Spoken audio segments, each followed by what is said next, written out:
সুপ্রিয় দর্শক শ্রোতা, চ্যানেল আই এর ঢাকা ব্যাংক শিল্পলোক অনুষ্ঠানে আপনাদের সকলকে স্বাগত এবং শুভেচ্ছা জানাই। আমরা আমাদের এই অনুষ্ঠানে শিল্প, ব্যবসা, বাণিজ্য, তার সংকট, সম্ভাবনা, চ্যালেঞ্জ এইসব বিষয়গুলো নিয়ে আলোচনা করে থাকি। আজকে এই বিষয়গুলোতে আলোচনা করার জন্য আমাদের স্টুডিওতে তিনজন বিশিষ্ট ব্যক্তি আছেন। আমি প্রথমেই আপনাদের সাথে তাদেরকে পরিচয় করিয়ে দিতে চাই। আমার একদম ডানে আছেন আমার শফিকুর রহমান, তিনি আমার পরম বন্ধু, দীর্ঘদিনের বন্ধু এবং জাতীয় প্রেস ক্লাবের সভাপতি। এরপরে আছেন জনাব আবুল কাশেম শিরিন, বাংলাদেশের ডিজিটাল ব্যাংকিংয়ের ক্ষেত্রে অগ্রদূত। শিরিন সাহেব আমার সাথে আজকে যুক্ত হয়েছেন, বহুদিন পরে তার সাথে আমার দেখা হয়েছে। AKM Fakhrul Alam Saheb, regional manager, Bangladesh ও Nepal Malaysian palm oil council, Dhaka. আপনাদের তিনজনকে স্বাগত জানাই এবং আমরা যে বিষয় নিয়ে আলোচনার কথা বলছি সেখান থেকে শুরু করি। 2008-এ জননেত্রী শেখ হাসিনা যখন ডিজিটাল বাংলাদেশের কথা বললেন, 9 থেকে যখন তিনি ক্ষমতায় আসলেন, আমরা 7.5 বছরের উপরের সময় কাটিয়ে দিলাম। এখন কিন্তু এই 7.5 বছর বাংলাদেশের হয়তো 70 বছরের পরিবর্তন করিয়ে দিয়েছে। এই মিডিয়াতে রিফ্লেকশনটা কীরকমভাবে দেখেন? ব্যবসা বাণিজ্যের সাথে প্রেক্ষিত মিলিয়ে কি অবস্থায় আছি আমরা? আমি প্রথমেই ধন্যবাদ জানাবো সজিদ ওয়াজেদ জয়কে। গত 19 তারিখ তিনি নিউ ইয়র্কে আইসিটির উপরে তার যুগান্তকারী অবদানের জন্যে তিনি এবং বাংলাদেশকে ডিজিটাল বাংলাদেশ গড়ার জন্যে তিনি একটি পুরস্কার পেয়েছেন। এই জন্য আমি তাকে অভিনন্দন জানাই, শুভেচ্ছা জানাই এবং সালাম জানাই। একই সঙ্গে আমাদের মাননীয় প্রধানমন্ত্রী পেয়েছেন উইমেন এম্পাওয়ারমেন্টের জন্য তিনি একটি পুরস্কার পেয়েছেন, তাকেও আমি অভিনন্দন জানাই। নোবেল পুরস্কারটি আমাদের মাননীয় প্রধানমন্ত্রী প্রাপ্য এই জন্যে যে তিনি আজকে আমার এই বাংলাদেশটাকে, যারা একসময় এটাকে বলেছেন তলাবিহীন ঝুড়ি, যারা একসময় বলেছেন এই বাংলাদেশ জল দুর্ভিক্ষ, মঙ্গা ইত্যাদি এসবের দেশ, আজকে তাঁর নেতৃত্বে মাত্র অল্প কয়দিনে এই বাংলাদেশ আজকে এমন একটি জায়গায় পৌঁছে গেছে যে মধ্যম আয়ের জায়গায় পৌঁছে গেছে। সমস্ত পৃথিবীর যেমন দ্রেজ এবং অমর্ত্য সেন যে কথাটি বলেছেন যে বাংলাদেশ এখন উন্নত দেশের পাশাপাশি একই রেসে ডেভেলপমেন্টের দিকে এগিয়ে যাচ্ছে। বাংলাদেশ পাকিস্তানকে হারিয়ে অনেক আগে হারিয়ে দিয়েছে, ভারতকে হারিয়েছে, কোনো ক্ষেত্রে ভারতকেও তা বাংলাদেশ সুপারসিড করে এগিয়ে যাচ্ছে। বিজনেসের ক্ষেত্রে মিডিয়া কোন পর্যায়ে চলে গেছে সেটি হচ্ছে, মিডিয়ায় যেমন চ্যালেঞ্জ আছে ঠিক একইভাবে মিডিয়ার জন্য একটি বিরাট পরিসর সৃষ্টি হয়েছে। ব্যবসা বাণিজ্য মানে হচ্ছে ব্যাংকিং, ব্যবসা বাণিজ্য মানে হচ্ছে অর্থ লেনদেন, এবং একসময়ে মানুষ ব্যাংকিং সুযোগ সুবিধা কতটুকু পাবে তার উপরে নির্ভর করতো আমি শিল্প বাণিজ্যের বিকাশ ঘটাতে পারবো কিনা। একজন ব্যাংকার হিসেবে আমাদের ব্যবসা বাণিজ্যের সাথে এর সম্পর্কটুকু যদি একটু ব্যাখ্যা করেন। ব্যাংক ছাড়া ব্যবসা বাণিজ্য হয় না। আপনি আজকে বলেন যে একটা ইন্ডাস্ট্রি করবেন, ইন্ডাস্ট্রির জন্য মেটেরিয়াল আপনাকে বাহির থেকে আনতে হচ্ছে, তার জন্য এলসি করতে হবে, ব্যাংক লাগবে। এলসি ছাড়া কোনো মাল দেশে ইম্পোর্ট করা যাবে না। আপনি এক্সপোর্ট করবেন, আজকে যে গার্মেন্টসের এক্সপোর্ট হচ্ছে, এক্সপোর্ট করতে হলে আপনাকে এলসি লাগবে, ব্যাংক লাগবে। আপনাকে এটা ইন্ডাস্ট্রি করার জন্য ইম্পোর্ট এক্সপোর্টের বাহিরেও আপনাকে এই লোন দরকার, কারণ একজন এন্টারপ্রিনারের এত টাকা নেই যে সে একটা ইন্ডাস্ট্রি করবে 2000 কোটি টাকা 1000 কোটি টাকা খরচ করে, তাকে ব্যাংক লোনের উপরে ডিপেন্ড করতেই হবে। কাজেই ব্যাংক ছাড়া সেটা ব্যবসা বাণিজ্য বলেন, শিল্পায়ন বলেন, কোনোভাবেই সম্ভব নয়। যার জন্য এই উপলব্ধিতেই আমাদের দেশে ব্যাংকের সংখ্যা আস্তে আস্তে বেড়েছে। অনেক প্রাইভেট ব্যাংক, এককালে সরকারি ব্যাংক ছিল, প্রাইভেট ব্যাংক ছিল না, আস্তে আস্তে প্রাইভেট ব্যাংক এসেছে, প্রাইভেট ব্যাংকের প্রতি মানুষের আস্থা বেড়েছে, এখন প্রাইভেট ব্যাংকের সংখ্যাও বেড়ে গেছে। ব্যাংকিং মানে কিন্তু একসময় এটি নাগরিক বিষয় ছিল, একটু ব্যবসা বাণিজ্যের মধ্যেই সম্পর্কযুক্ত ছিল, কিন্তু প্রযুক্তি কিন্তু এখন আমাদেরকে আরও বহু জায়গায় নিয়ে যাচ্ছে। আপনারা নিজেরই নানা ধরনের ব্যাংকিংয়ের মধ্যে গেছেন যেটা একেবারে তৃণমূল পর্যায়ের মানুষের মধ্যে পৌঁছাতে পারে। আমার মনে আছে আমি আপনার সাথে আরেকবার কথা বলছিলাম, আপনারা এখন বলছিলেন যে এজেন্ট ব্যাংকিং জাতীয় এই ধরনের ব্যাংকিংয়ে যাচ্ছে। একটু যদি এই সাধারণ মানুষের কাছে ব্যাংক পৌঁছানোর বিষয়টা একটু ব্যাখ্যা করেন। ব্যাংকিং সেবাটা গ্রামের মধ্যে পৌঁছে দেওয়া যায় কীভাবে, যেটাকে বলা হয় ফাইন্যান্সিয়াল ইনক্লুশন। এই ফাইন্যান্সিয়াল ইনক্লুশন নিয়ে গত কয়েক বছর যাবৎ সারা বিশ্বেই তোলপাড় হচ্ছে যে গ্রামের লোক কেন ব্যাংকিং সেবা পাবে না।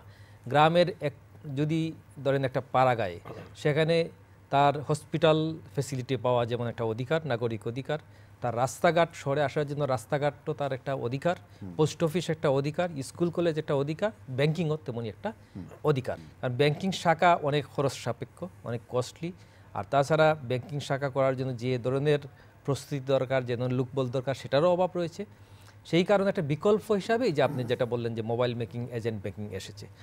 আপনাকে অভিনন্দন জানাই, একজন বাংলাদেশের মানুষ। আপনি মালয়েশিয়ান পাম অয়েল কাউন্সিলের প্রতিনিধিত্ব করছেন এবং বাংলাদেশ নেপাল দুটি দেশকে করছেন। বাংলাদেশে মালয়েশিয়ার আসার বিষয়টাকে কিভাবে দেখেন আপনি? মানে আমাদের দেশে যেমন পাটের দাম বাড়লে আমাদের একদম গ্রামীণ অর্থনীতিতে এটার তার ইম্প্যাক্ট থাকে, ঠিক মালয়েশিয়াতেও পাম তেলের যে কোনো উত্থান পতন, এটা ইম্প্যাক্টটা গ্রাসরুট লেভেল পর্যন্ত যায়। এটা টোটাল মার্কেটে, বিশ্ব মার্কেটের 30% পাম অয়েলের একক দখলে। বিশ্বে বছরে 20 কোটি টন তেল চর্বি ব্যবহৃত, প্রতি বছর 2015-তে 20 কোটি টন তেল চর্বি ব্যবহৃত হয়েছে। এই 20 কোটি টনের ভিতরে 17টা তেল চর্বি, যেটা ওয়ার্ল্ড হেলথ অর্গানাইজেশন এবং ফুড এগ্রিকালচার অর্গানাইজেশন কর্তৃক আপনার অনুমোদিত। এর ভিতরে পাম তেলের শেয়ার, একক শেয়ার 30%। ইমিডিয়েট সেকেন্ড শেয়ারটা আছে সয়াবিন তেল 22%, তারপরে শেয়ারটা সরিষা 13%, তারপরে সানফ্লাওয়ার 11%, তারপরে অনেক 17। এই 17টার ভিতরে 3টা আসে প্রাণীজ উৎস থেকে আর 14টা আসে উদ্ভিজ উৎস থেকে। এর ভিতরে যেমন সরিষা, পামে। এখন মালয়েশিয়া যে তেল উৎপাদন করে তার তো 20 মিলিয়ন টন তেলের প্রয়োজন নেই, ন্যাচারালি এটা মার্কেট দরকার। এবং বাংলাদেশ একটা, এখানে যেহেতু লোক সংখ্যা বেশি, এখানে তেল লাগি, তেল একটি এসেনশিয়াল, নিত্য ব্যবহার্য, প্রতিটা ঘরে প্রতিদিন লাগে, এমন না যে প্রতিবেলার খাবারের সাথে লাগে। তাই এটা একটা নিত্য ব্যবহার্য পণ্য। যেহেতু এটা দরকার, আমাদের উৎপাদন খুব সীমিত হয়ে গেছে, মেনলি বিকজ অফ ল্যান্ড।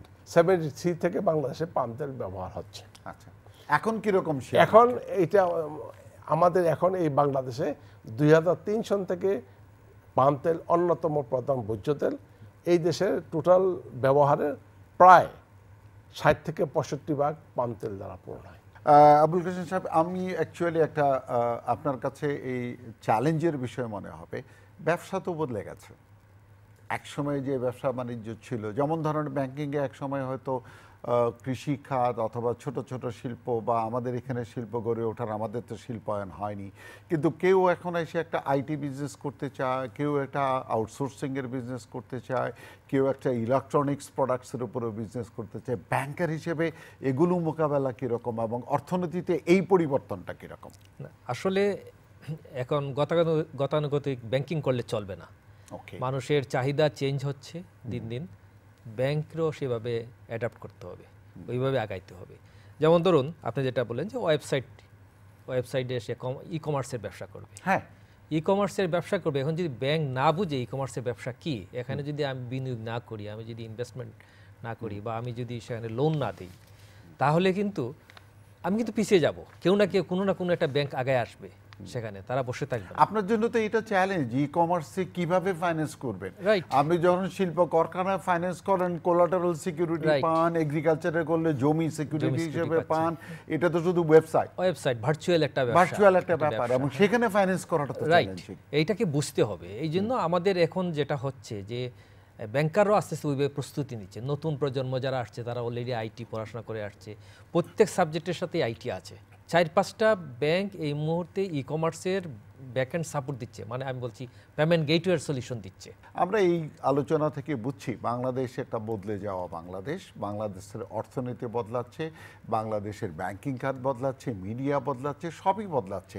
আপনি কিভাবে দেখেন? শুনেন, বাংলাদেশ যে এগিয়ে যাচ্ছে, একটা ছোট এক্সাম্পল, আপনার প্রচুর প্যারামিটার আছে, এটা অমর্ত্য সেনরা পর্যন্ত বলছেন বহু জায়গাতে আমরা প্যারামিটার, বহু জায়গাতে। আমি আপনাকে একটা, যেটা আমাদের প্যারামিটার, যে আমরা প্র্যাকটিক্যাল প্যারামিটারটা বলি, আমাদের তেলের ব্যবহারটা দ্রুত বাড়তেছে। তেল কিন্তু গ্রামের লোকরা তেল কিনে, আমাদের major population almost 70% lives in গ্রামে, আমাদের বুড়ো স্টেট, ইনফ্যাক্ট 72% এক্স্যাক্টলি। গ্রামের লোক কখনো বাজারে গিয়ে তেল আগে কিনে না, আগে কিনবে চাল, তারপরে অন্যান্য জিনিস, শেষ হওয়ার পরে হাতে কত আছে 10 টাকা, এই 10 টাকা তেল দিয়ে। তেল কখনো সে পরিমাণ দিয়ে কেনে না, টাকায় কত টাকা আছে। But now the scenario has changed.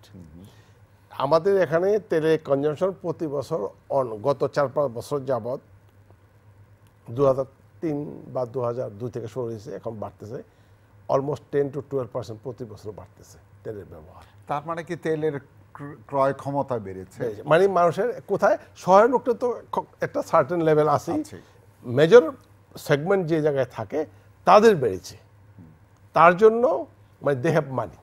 কারণ আপনার যদি টাকা না থাকে আপনি কীভাবে খরচ করবেন, এবং যখন আপনার টাকা হবে আপনি প্রথম যেটা করবেন কি খাবার উন্নত করবেন। সবাই মানুষ হিউম্যান বিং, খাবারটা একটু বেটার। আগে যদি সপ্তাহে 4 দিন মাছ খেত, তখন খাবে 7 দিনই মাছ খাবে, বা 1 দিন মাছ খেলে তখন 5 দিন মাছ খাবে। এইভাবে তখন তেলের ব্যবহারটা বাড়ে। এই তেলের ব্যবহারটা বাড়া মানে they have money, capacity to buy the oil. মানে এটা তাদের চাউল কেনার বাইরেও তাদের হাতে টাকা থাকে যে আরও কিছু কিনতে পারি। এটা কিন্তু একটা বিরাট প্যারামিটার। যদিও আমাদের মাথাপিছু তেলের ব্যবহার এখনও বিশ্বের তুলনায় অনেক কম, আমাদের প্রতিবেশীর তুলনায় অনেক কম। ওয়ার্ল্ড হেলথ অর্গানাইজেশন স্ট্যান্ডার্ড হলো প্রতি বছর মাথাপিছু তেলের ব্যবহার হতে হবে 22 কেজি মাথাপিছু। আমাদের এটা এখন 12.5 কেজি মাত্র। আর ইন্ডিয়াতে এটা এখন 16 কেজি, পাকিস্তানে এটা 18 কেজি। আমাদের এই সাবকন্টিনেন্টে নেপাল বাদ দিলে আমরাই লোয়েস্ট। ইভেন ইন মিয়ানমার এটা অনেক উপরে, আমরাই সবচেয়ে কম। এটার কারণটা ছিল ওই এগেন পুনরায় ওই অর্থনৈতিক ব্যাপারটা, কিন্তু এখন বাড়তেছে। ইভেন প্রতি বছর 10% বাড়লে it is very good symptom. আর তেল দরকার, তেল হলে আরেকটা উপকার আছে যেটা আমরা অনেকেই চিন্তা করি না। তেল হলো একটা কম্প্যাক্ট সোর্স অফ এনার্জি। প্রতি গ্রাম তেল আপনার শরীরকে 9 কিলো ক্যালোরি এনার্জি দেবে। তাই আমাদের যে 2200 ক্যালোরি রোজ ইনটেক দরকার, এই 2200 calorie American heart association recommendation হলো এই 2200 ক্যালোরি তোমার যা ক্যালোরি লাগবে তার 30% আসতে হবে তেল থেকে। আদারওয়াইজ আপনাকে ভাত খেতে হবে প্রচুর পরিমাণ কার্বোহাইড্রেটে, মানে এটা কভার করে। তখন মানুষের তেল খাওয়া বাড়লে চাউলের পরিমাণটা কমে আসবে, ইউ উইল গেট এনার্জি। আর এনার্জি পেলে যেটা হবে মজার ব্যাপার, আপনার লাইফ স্প্যান বেড়ে যাবে। আমাদের কিন্তু গড় আয়ু প্রচুর পরিমাণ বেড়েছে, বাড়ার মধ্যে আছে, সেই জায়গাটা তো আমরা যাচ্ছি। শিরিন সাহেব, আমরা এই ব্যবসা বাণিজ্যের আপনারা আসলে প্রকৃতপক্ষে আঁচ করার লোক, 1 মিনিটে আমাদের ভবিষ্যৎ অর্থনীতি সম্পর্কে একটি মন্তব্য করেন। আসলে এই মুহূর্তে যে ব্যাংকিং ব্যবস্থা, তাতে লিকুইডিটি সারপ্লাস হচ্ছে। আমাদের যথেষ্ট পরিমাণ টাকা ব্যাংকের হাতে আছে, ইনভেস্ট করতে পারছে না। তো যার জন্য ব্যাংকগুলোকে এখন চ্যালেঞ্জ হবে সেই ইনভেস্টমেন্টের জন্য, সেই টাকাটাকে ইনভেস্ট করার জন্য নতুন নতুন ক্ষেত্র খুঁজে বের করা, যেসব জায়গায় টাকা ইনভেস্ট করলে দেশের ইকোনমি বৃদ্ধি পাবে, আবার ব্যাংকেরও একটা লাভ হবে। কারণ আমার হাতে যদি 100 টাকা থাকে, আমি যদি 70 টাকা ইনভেস্ট করি, আমি কিন্তু 100 টাকার ইন্টারেস্ট দিচ্ছি কাস্টমারকে, কিন্তু 30 টাকা আমার হাতে রয়েছে। আমি 70 টাকার উপরে আমি লোনের ইন্টারেস্ট পাচ্ছি, আর 100 টাকার উপরে আমি ডিপোজিটরকে দিচ্ছি। তো সেখানে কিন্তু আমার লস হচ্ছে। তো আমাকে বের করতে হবে নতুন নতুন ক্ষেত্র, যেমন ধরুন ওমেন এন্টারপ্রেনারশিপ আছে, আইটির কথা বললাম, তারপর কৃষকদের লোন দেওয়া যেতে পারে। স্মল অনেক গ্রামে হাট বাজার আছে যেখানে ছোটো ছোটো দোকান আছে, সহস্র সহস্র দোকান রয়ে গেছে, যেসব দোকানে এখন লোন ছাড়া সে চলছে, তাকে যদি লোন দেই সে দোকানটাকে আরও বড় করতে পারে, সুন্দরভাবে সাজাইতে পারে, আরও ব্যবসা বৃদ্ধি করতে পারে।